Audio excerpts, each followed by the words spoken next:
வீடியோவில் பிசாகோடைல்ங்கிற மருந்தை பற்றி நீங்கள் பார்க்கலாம், தெரிஞ்சுக்கலாம். C22H19NO4 என்பது இந்த பிசாகோடைலுடைய ஃபார்முலா.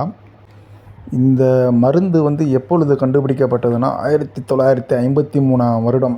அதாவது மலச்சிக்கலுக்காக கண்டுபிடிக்கப்பட்ட மருந்து. அதோடைய கெமிக்கல் ஃபார்முலா தான் இந்த வீடியோவில் நீங்கள் பார்த்துக்கிட்டு இருக்கீங்க.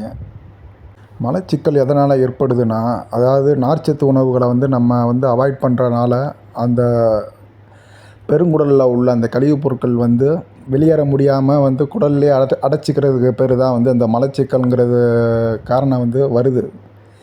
இந்த பிசாகோடைல் என்ன பண்ணுதுன்னா, அந்த பெருங்குடலோட மூவ்மெண்ட், அதாவது அந்த மூவ்மெண்ட்டை ஒரு இடத்துலேருந்து இன்னொரு இடத்துல பாஸ் பண்ணுறதுக்கு அந்த பெருங்குடலுக்கு இது ஒத்துழைக்குது.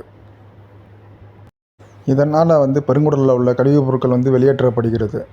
இது எந்தெந்த ரூட்டில் இதை நம்ம எடுத்துக்கலாம்னா, ஓரலாக எடுத்துக்கலாம் டேப்லெட் ஃபார்மில். அப்புறம் சப்போசிட்ரிங்கிற அந்த மலத்துவாரம் வழியாக உள்ள வைப்பது மூலமாகவும் இந்த மலச்சிக்கலை நம்ம தீர்த்து கொள்ளலாம். இந்த டேப்லெட்டுக்குன்னு கொஞ்சம் சைடு எஃபெக்ட் இருக்கும். எல்லா பேத்துக்கும் இருக்காது, ஒரு சிலருக்கு இருக்கும். நாசியா, வாமிட்டிங், அப்புறம் டயேரியாங்கிற மாதிரி வயிற்றுப்போக்கு மாதிரி அதிகமாக எடுத்துக்கிட்டிங்கன்னா இந்த மாதிரி சைடு எஃபெக்ட் வரும். இதனுடைய அளவு பார்த்தீங்கன்னா 5 மில்லிகிராம் அளவில் மார்க்கெட்டில் உள்ளது. ஒரு நாளைக்கு எத்தனை டேப்லெட் எடுத்துக்கலாம்னா, ஒரு டேப்லெட்லேருந்து 3 டேப்லெட் வரைக்கும் நம்ம எடுத்துக்கலாம்.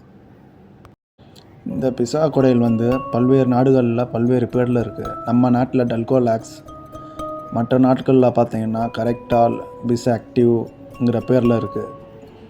அதுபோக இந்த பிசாகோடைல் கேட்டகரி சி ட்ரக்கு. அதனால் ப்ரெக்னன்சி காலத்தில் எடுத்துக்கக்கூடாதுன்னு இருக்குது. ஆனால் இந்த டேப்லெட்டுக்கு அந்த மாதிரி சயின்ஸ் ஸ்டடி எதுவும் இல்லை. அதனால் இதை எடுத்துக்கலாம்.